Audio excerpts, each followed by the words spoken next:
Breaking number 6. ഇന്നത്തെ 6ാമത്തെ political breaking വാർത്തയിലേക്ക്. പാറക്കൽ അബ്ദുള്ള മന്ത്രിയായേക്കില്ല എന്ന വിവരം വരുന്നു. KM ഷാജി, PK ബഷീർ എന്നിവർ സമ്മർദ്ദം ശക്തമാക്കിയതോടെയാണ് പാറക്കൽ അബ്ദുള്ളയുടെ പേര് വെട്ടിയിരിക്കുന്നതെന്നാണ് മനസ്സിലാക്കുന്നത്. വി അബ്ദുൽ ഗഫൂറിന് തന്നെയാണ് മന്ത്രിസ്ഥാനത്തേക്ക് പരിഗണിക്കുന്നത്. ഈ ഘട്ടത്തിലും അങ്ങനെയാണെങ്കിൽ AK അഷ്റഫിനും സാധ്യതയില്ല. VS രഞ്ജിത്താണ് വരുന്നത് കൂടുതൽ വിവരങ്ങളുമായി. VS രഞ്ജിത്ത്, വളരെ പ്രധാനപ്പെട്ട പൊളിറ്റിക്കൽ ബ്രേക്കിംഗ് നമ്പർ 6. പാറക്കൽ അബ്ദുള്ളയെ വെട്ടി പകരം KM ഷാജിയും ഒപ്പം PK ബഷീറും അബ്ദുൽ ഗഫൂറും ഉണ്ടാവും. AK അഷ്റഫും പാറക്കൽ അബ്ദുള്ളയും ഇല്ല എന്ന വിവരമാണോ ഇപ്പോൾ പുറത്തു വരുന്നത്? ഡോക്ടർ, തീർച്ചയായിട്ടും ഈ 5 മന്ത്രിമാരുടെ കാര്യത്തിൽ നേരത്തെ നമ്മൾ സൂചിപ്പിച്ച തർക്കം, PK ബഷീർ KM ഷാജി തർക്കത്തിൽ രണ്ടുപേരും വളരെ ശക്തമായ സ്റ്റാൻഡ് സ്വീകരിച്ചോടുകൂടിയാണ് വെട്ടുന്ന ലിസ്റ്റിൽ മറ്റൊരു പേര് കൂടി വരുന്നത്. പാറക്കൽ അബ്ദുള്ളയുടെ പേര് വരുന്നു. പാറക്കൽ അബ്ദുള്ള ഒരുപക്ഷെ ഈ തർക്കത്തിനിടയിൽ PK ബഷീറും KM ഷാജിയും വളരെ ശക്തമായ നിലപാട് സ്വീകരിച്ചാൽ ഒരുപക്ഷെ വെട്ടിപ്പോവാനുള്ള സാധ്യത പാറക്കൽ അബ്ദുള്ളയ്ക്കാണ്. കോഴിക്കോടിന്റെ ചുമതല KM ഷാജി ഏൽപ്പിച്ചുകൊണ്ട് കോഴിക്കോടിന്റെ പ്രതിനിധി എന്ന രീതിയിൽ തന്നെ KM ഷാജിക്ക് മന്ത്രിസ്ഥാനം കൊടുക്കാനുള്ള ഒരു നീക്കമാണ് നടന്നുകൊണ്ടിരിക്കുന്നത്. അപ്പോൾ സ്വാഭാവികമായിട്ടും PK Kunhalikutty, PK Basheer, KM Shaji, Abdul Gafoor, Shamsuddin എന്ന പട്ടികയിലേക്ക്, നമ്മൾ നേരത്തെ കൊടുത്ത ആ പട്ടികയിലേക്ക് തന്നെ കാര്യങ്ങൾ എത്തുന്നുണ്ടോ എന്നുള്ളതാണ്. പാറക്കൽ അബ്ദുള്ളയുടെ പേര് ഏറ്റവും ഒടുവിൽ പട്ടികയിൽ ഉണ്ടായിരുന്നു. പക്ഷേ ആ പേരിലേക്കാണോ ഈ വെട്ടുന്ന ലിസ്റ്റിൽ? ഏതായാലും 5 മന്ത്രിമാർ മാത്രമാണുള്ളത്. അതിൽ സ്വാഭാവികമായിട്ടും ഇപ്പോഴുള്ള ലിസ്റ്റിൽ നിന്ന് ഒരാളെ വെട്ടേണ്ടതുണ്ട്. അതിൽ PK ബഷീറിന്റെ പേര് വെട്ടി എന്നുള്ളതാണ് ഇന്നലെ രാത്രി മുതൽ നമ്മൾ കേട്ടുകൊണ്ടിരുന്നത്. പക്ഷേ PK ബഷീർ ആ ഒരു തർക്കത്തിൽ വളരെ ശക്തമായ സ്റ്റാൻഡ് സ്വീകരിക്കുകയും സമൂഹ മാധ്യമത്തിൽ ഉൾപ്പെടെ PK ബഷീറിന് വേണ്ടി വളരെ ശക്തമായിട്ടുള്ള നിലപാടുകൾ ആളുകൾ ഭാഗത്ത്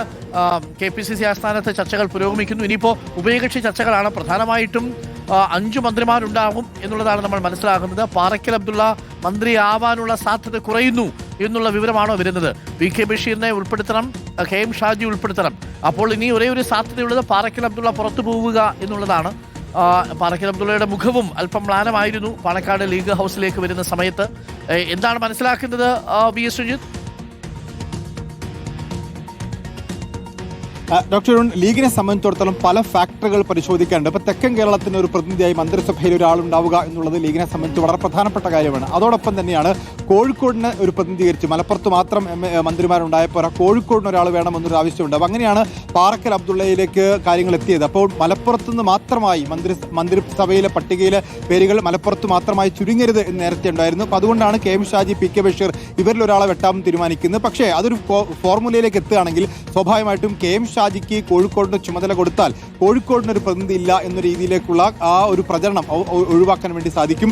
കോഴിക്കോടിന്റെ പ്രതിനിധി എന്ന രീതിയിലാണ് പാറക്കൽ അബ്ദുള്ളയുടെ പേര് പറഞ്ഞു കേട്ടിരുന്നത്. അത് ഒഴിവാവുകയാണെങ്കിൽ KM ഷാജിക്ക് കോഴിക്കോടിന്റെ ചുമതല കൊടുത്തുകൊണ്ട് പാറക്കൽ അബ്ദുള്ളയെയും KM ഷാജിയെയും ഒരുമിച്ച് മന്ത്രിസഭയിൽ എടുക്കാൻ വേണ്ടി സാധിക്കുമെന്നുള്ളതാണ്. ഏതായാലും ഇക്കാര്യത്തിൽ ഒരു അന്തിമ തീരുമാനം ആയിട്ടില്ല എന്നുള്ളതാണ്. പാറക്കൽ അബ്ദുള്ളയാണ് ഏറ്റവും ഒടുവിൽ പുറത്തേക്ക് എന്ന രീതിയിൽ നമുക്ക് വിവരങ്ങൾ ലഭ്യമായിക്കൊണ്ടിരിക്കുന്നത്. പല നേതാക്കന്മാരെ ഇപ്പോൾ ഇങ്ങോട്ടേക്ക് എത്തിക്കൊണ്ടിരിക്കുന്നു. പാർലമെന്ററി പാർട്ടി യോഗത്തിന് വേണ്ടിയുള്ള നേതാക്കന്മാർ. ഇപ്പോൾ നേരത്തെ കാസർഗോഡിന്റെ പ്രതിനിധി ഉണ്ടാകുമോ എന്ന ചോദ്യമാണ് നേരത്തെ ഡോക്ടർ അനു ഉന്നയിച്ചത്. അതിപ്പോൾ കാസർഗോഡ് നിന്നുള്ള MLA കലക്ടർ മൈൻ ഹാജി ഉണ്ട്. കാസർഗോഡിന് ഒരു പ്രതിനിധി മന്ത്രിസഭയിൽ ഉണ്ടാവും?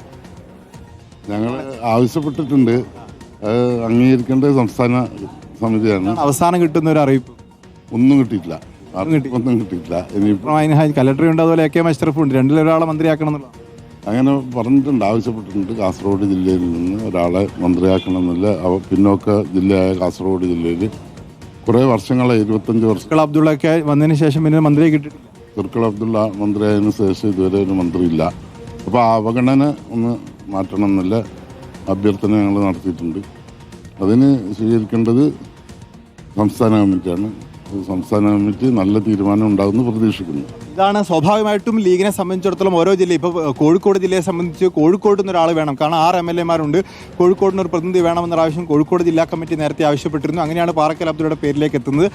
മലപ്പുറത്തുനിന്ന് മാത്രമായി പോകരുത്. ഇപ്പോൾ നേരത്തെ പറഞ്ഞ പേരുകളൊക്കെ മലപ്പുറത്തുനിന്നാണ്. PK Kunhalikutty, PK Basheer, KM Shaji ഒക്കെ മലപ്പുറത്തുനിന്നായി പോകും എന്നൊരു ആശങ്കയാണ് നേരത്തെ ഉണ്ടായിരുന്നത്. അപ്പോൾ അതുകൊണ്ടാണ് അതിൽ 2 PK ബഷീറിൽ KM ഷാജിയിൽ ഒരാൾ വെട്ടിപ്പോകുമെന്ന് നേരത്തെ സൂചന വന്നത്. പക്ഷേ രണ്ടുപേരും കരുത്തരാണ്, പാർട്ടിയുടെ മുഖങ്ങളായ നേതാക്കന്മാരാണ്. അപ്പോൾ അവരെ വെട്ടാനുള്ള ഒരു ബുദ്ധിമുട്ട് പാർട്ടിക്കകത്തുണ്ട്. അതുകൊണ്ട് നേതാക്കന്മാരൊക്കെ ഇപ്പോൾ വലിയ ആശങ്കയിലാണ്. ആർക്കും അന്തിമ പട്ടിക കിട്ടിയില്ല. പക്ഷേ ഷിബു മുരാനൊക്കെ ഇവിടെയുണ്ട്. എന്തെങ്കിലും പട്ടിക സംബന്ധിച്ച് എന്തെങ്കിലും അന്തിമമായി അറിയാൻ സാധിക്കും? ഇല്ല, ഇപ്പോൾ ലീഗിൻ്റെ കൂടിയാലോചനകൾ നടക്കുന്നില്ല. ഞങ്ങളുടെ ഒരു സംഘടനാ രീതി ഉണ്ടല്ലോ. പാണക്കാട്ടെ തങ്ങൾ ഇന്നത് പ്രഖ്യാപിക്കും. നേതാക്കന്മാരുടെ കൂടി 5 എണ്ണം എന്ന കാര്യത്തിൽ ഉറപ്പ് കിട്ടി. അല്ല, ഞാൻ പറഞ്ഞല്ലോ, ഏതെങ്കിലും നിലയ്ക്ക് ഞങ്ങളുടെ കയ്യിലുള്ളതൊന്ന് കോൺഗ്രസ് വാങ്ങുകയോ കോൺഗ്രസിനോട് അമിതമായി ഞങ്ങൾ എന്തെങ്കിലും ആവശ്യപ്പെടുകയോ അങ്ങനെ ഒരു ആശയക്കുഴപ്പം UDF-ലില്ല. നമ്പർ സ്റ്റാറ്റസ് കോ മെയിൻറ്റെയിൻ ചെയ്യും. അല്ല, അതൊക്കെ ലീഡേഴ്സ് പറയും. സ്മൂത്തായ ഒരു ചർച്ച നടക്കുന്നു. ആ ചർച്ച പൂർത്തിയായി മുറുക്ക് നേതാക്കന്മാർ കൃത്യമായിട്ട് അറിയാം. സ്റ്റാറ്റസ് കോ മെയിൻറ്റെയിൻ ചെയ്യുകയാണെങ്കിൽ 2011 കിട്ടിയ 5 മന്ത്രിസ്ഥാനം ഉണ്ടാവണം എന്നുള്ളത് തന്നെയാണ്. അപ്പോൾ ആ ഒരു രീതിയിലാണ് കാര്യങ്ങൾ മുന്നോട്ട് പോകുന്നത്. ഇനിയിപ്പോൾ അത് 4 മന്ത്രിയും ഒരു ക്യാബിനറ്റ് റാങ്കും ഒക്കെ ആവും എന്നുള്ള കാര്യത്തിലൊക്കെ പാർട്ടിക്കകത്ത് ചർച്ചകളുണ്ട്. ഏതായാലും നിലവിൽ 5 മന്ത്രിമാർ എന്ന കാര്യത്തിൽ ഉറപ്പ് കിട്ടുന്നു. ആ 5 മന്ത്രിമാരിൽ വെട്ടിപ്പോവാൻ സാധ്യത, ഇപ്പോൾ ലിസ്റ്റിൽ 6 പേരുണ്ട്. അതിൽ വെട്ടിപ്പോകുന്നത് PK ബഷീറാണോ KM ഷാജിയാണോ പാറക്കൽ അബ്ദുള്ളയാണോ എന്നുള്ള കാര്യത്തിലാണ് ഇപ്പോൾ തർക്കം നിലനിൽക്കുന്നത്. ഏറ്റവും ഒടുവിൽ നമുക്ക് ലഭ്യമാകുന്ന വിവരം KM ഷാജിയും പാറക്കൽ അബ്ദുള്ളയും മന്ത്രിസഭയിൽ ഉണ്ടാവും. വെട്ടിപ്പോകുന്നത് KM ഷാജിയും PK ബഷീറും ഉണ്ടാവും. പല ഇക്വേഷൻസ് ആണ്. ആ ഇക്വേഷൻസിൽ അവസാന തീരുമാനം, ഇത് അന്തിമ തീരുമാനമായിട്ടില്ല. സാധ്യതയുള്ളത് ഇവർ 3-ൽ 2 പേരുണ്ടാവും. ഒന്നിൽ KM ഷാജി, അതല്ലെങ്കിൽ PK ബഷീർ, അതല്ലെങ്കിൽ പാറക്കൽ അബ്ദുള്ള. 2 പേർക്ക് മാത്രമേ സാധ്യതയുള്ളൂ എന്നുള്ളതാണ്. അപ്പോൾ ഇനി AK അഷ്റഫിനും കല്ലറ്റർ മൈൻ ഹാജിക്കും സാധ്യത മങ്ങുന്നു എന്നുള്ള വിവരം കൂടി വരുന്നുണ്ട്. എന്തായാലും അല്പസമയത്തിനുള്ളിൽ നേതാക്കൾ ഇത് കൂടി ആലോചിച്ചൊരു തീരുമാനമെടുക്കും. കാത്തിരുന്ന് കാണാം.